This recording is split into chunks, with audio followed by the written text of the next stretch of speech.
Bom dia, senhor secretário. Bom dia, sua equipe técnica. Bom dia.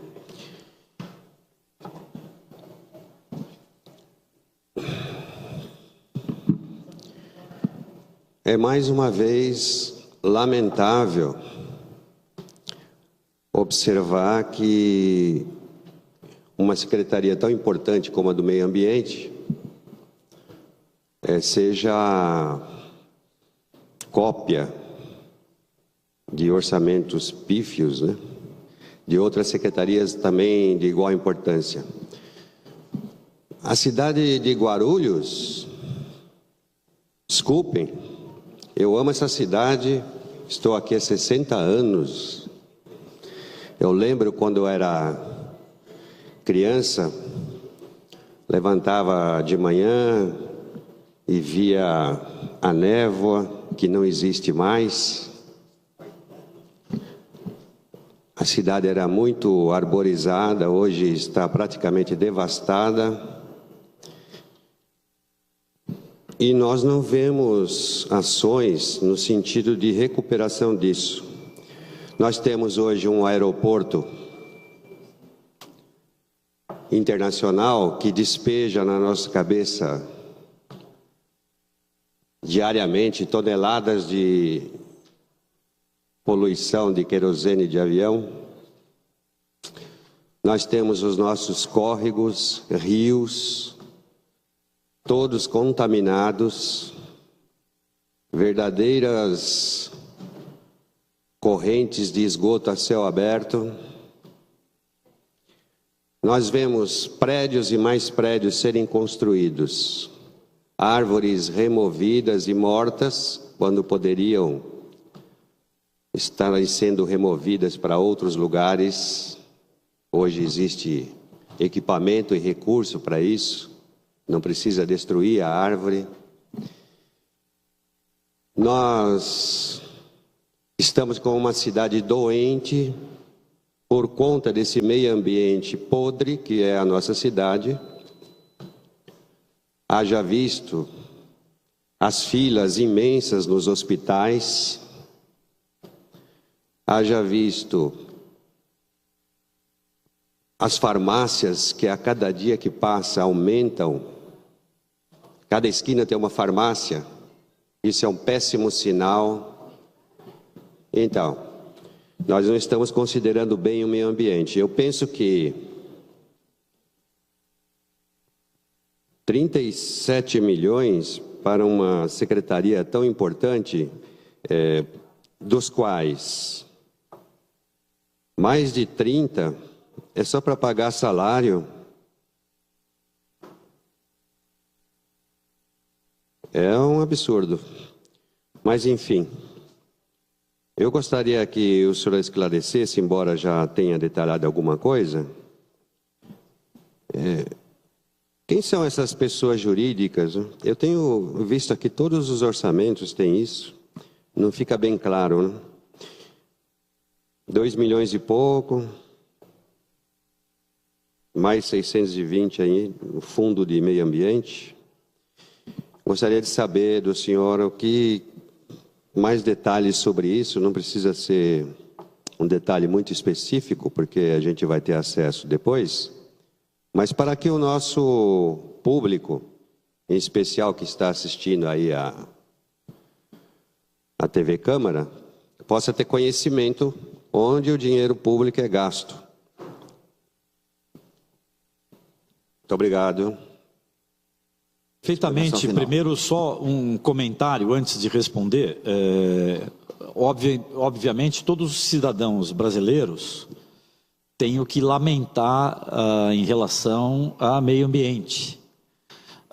Essas discussões que são suscitadas aqui, elas não são nem de longe exclusivas de Guarulhos. Elas são refletidas no município e várias delas ensejam discussões, algumas até de nível internacional. Para citar uma que vem sendo objeto de algumas confusões, pegarmos a questão do aeroporto. Infelizmente, os municípios sempre tiveram influência muito pequena, muito limitada em relação à infraestrutura, em obras, em instalações como o aeroporto, né? Mais recentemente, os municípios, eles opinam, eles dão parecer antes de qualquer grande investimento de interesse público e intermunicipal, como, por exemplo, o Rodoanel, o Ferroanel, uma eventual hidrovia no Rio Tietê, esses parques de dimensões maiores, e que, portanto, atingem e refletem interesses de outros municípios e são, via de regra, coordenadas, contratadas por órgãos estaduais ou, no caso do aeroporto, por uma autoridade federal, né? Eu não conhecia ainda Guarulhos, mas já ouvia que os guarulhenses, inclusive o poder público da cidade, apelidava o aeroporto e a própria Infraero de o Vaticano, ou seja, praticamente um território, uma autoridade no território do município estranha, sem levar em conta os interesses do município. Já li bastante sobre os impactos do aeroporto. O meu antecessor na secretaria, inclusive, participou, patrocinando uma ação do Ministério Público do Estado contra cada uma das 40 empresas aéreas que pousam e decolam no aeroporto de Guarulhos. O resultado dessas ações hoje é um grande embate jurídico que envolve também o Ministério Público Federal, envolve a Agência Nacional de Aviação Civil, além da Infraero, e envolve, vereador, leis internacionais que regulam voos internacionais. O aeroporto de Guarulhos está entre os maiores do mundo, né? Então, isso é um fato, né? O município tem muito pouca influência nisso e, ao contrário, o município tem seu desenvolvimento limitado, alturas de prédios, desvalorização de imóveis associadas à atividade do aeroporto. E, obviamente, o município também tem outros ganhos. Só queria esclarecer aqui que essa matéria é extremamente complexa para um órgão municipal de meio ambiente tratar isoladamente. Em relação a córregos e rios contaminados, essa é uma outra chaga, talvez seja uma palavra exagerada, né? Um pouco forte demais. Mas esse é um problema de saúde ambiental do país, né? A despeito do gigantesco esforço do governo federal nos últimos anos, criando o PAC, saneamento, e realizando o acesso dos municípios a recursos federais, como nunca antes vistos na história do Brasil, a despeito desse esforço, se avançou ainda proporcionalmente muito pouco no Brasil. Guarulhos avançou muito acima da média de outros municípios. E não há solução para a dita contaminação dos cursos d'água que não por meio de grandes sistemas de tratamento de esgotos para fazer frente aos volumes mais importantes, né? E, em paralelo, mas em menor proporção, o estímulo a soluções técnicas localizadas, mas muito difíceis de operar. Então, veja, na própria questão da limpeza urbana, nós estamos agora vivendo uma crise financeira dos municípios. O sistema entra em colapso, porque o cidadão brasileiro se acostumou a jogar tudo dentro do mesmo saco e pôr na porta. E um sistema oneroso, com uma logística complexa, levando tudo isso para o mesmo lugar que nós chamamos de aterro sanitário, com legislação totalmente regulada pela CETESB, o órgão estadual.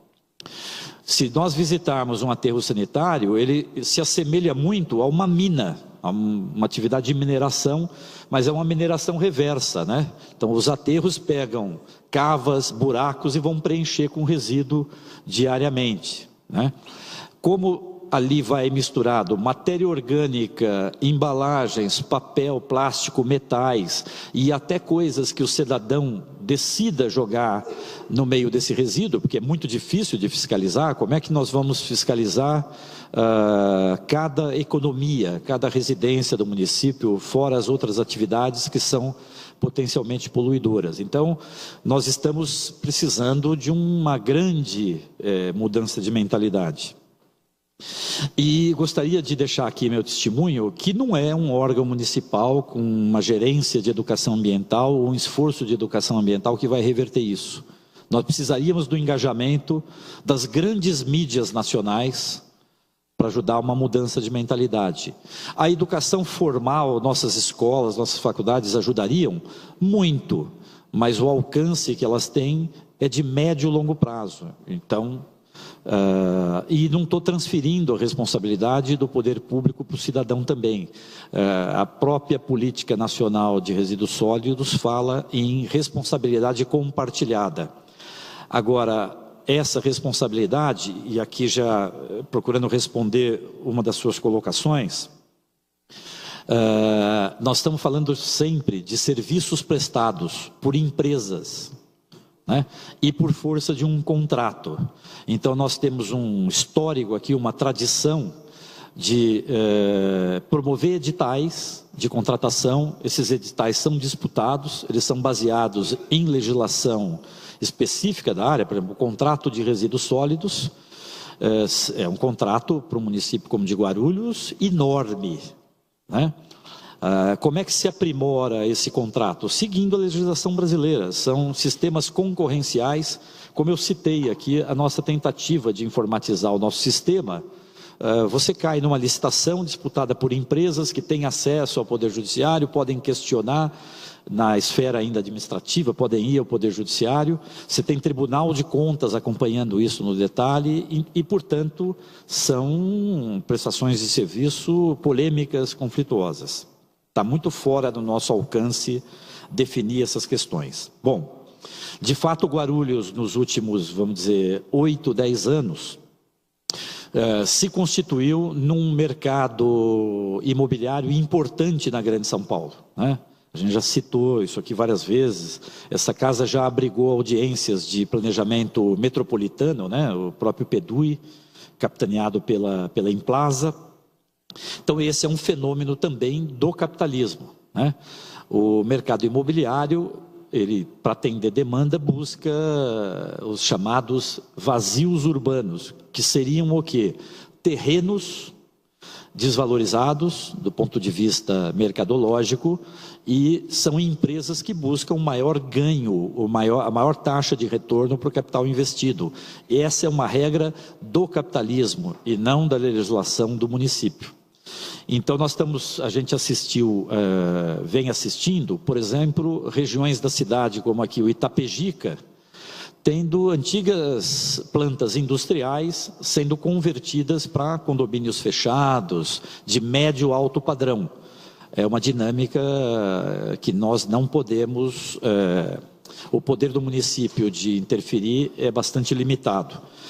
Lembrando também, e essa é uma limitação para a nossa gestão, que todo o avanço depende de aprimoramento de legislação, né? Então, o município só pode limitar e impedir aquilo que uma lei municipal lhe permita limitar ou impedir. Eu cito isso já para ilustrar a questão da fiscalização do aterro da Klabin.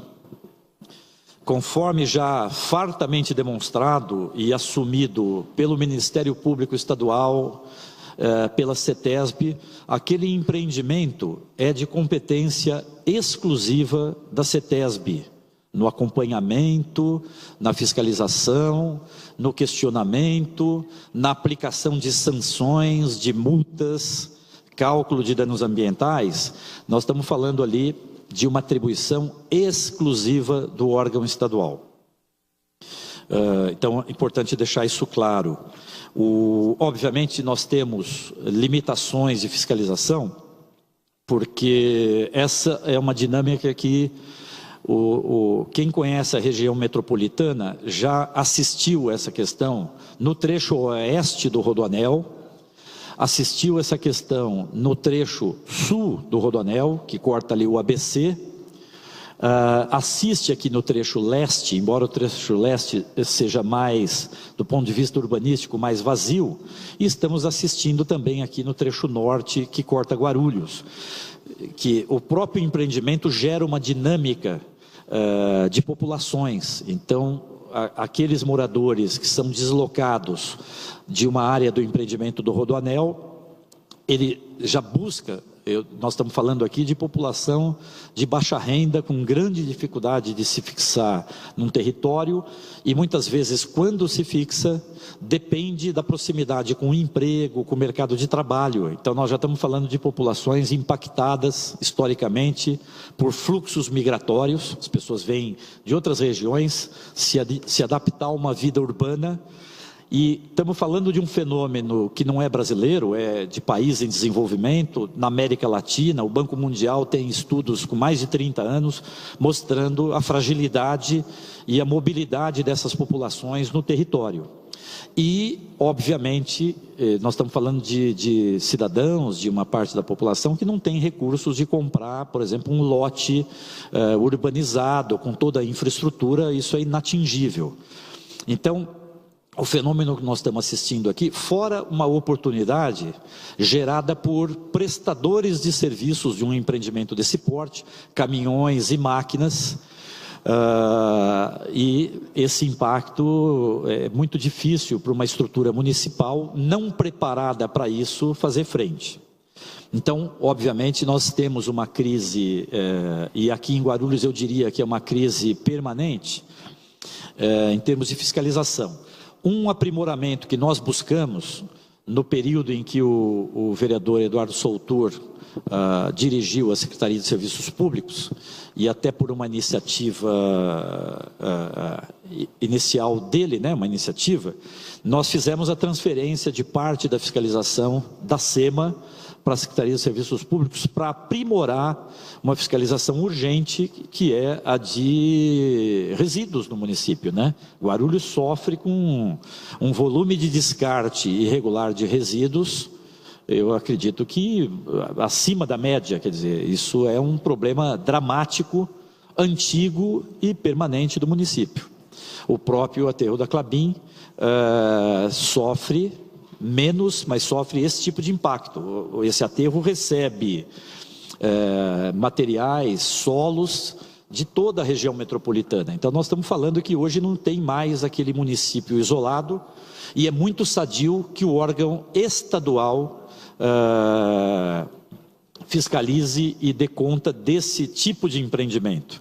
A própria responsabilidade da CETESB em relação ao Rodoanel, porque nós temos um princípio do Sistema Nacional de Meio Ambiente, que uma instância, um órgão licenciador é o mesmo que tem que fiscalizar.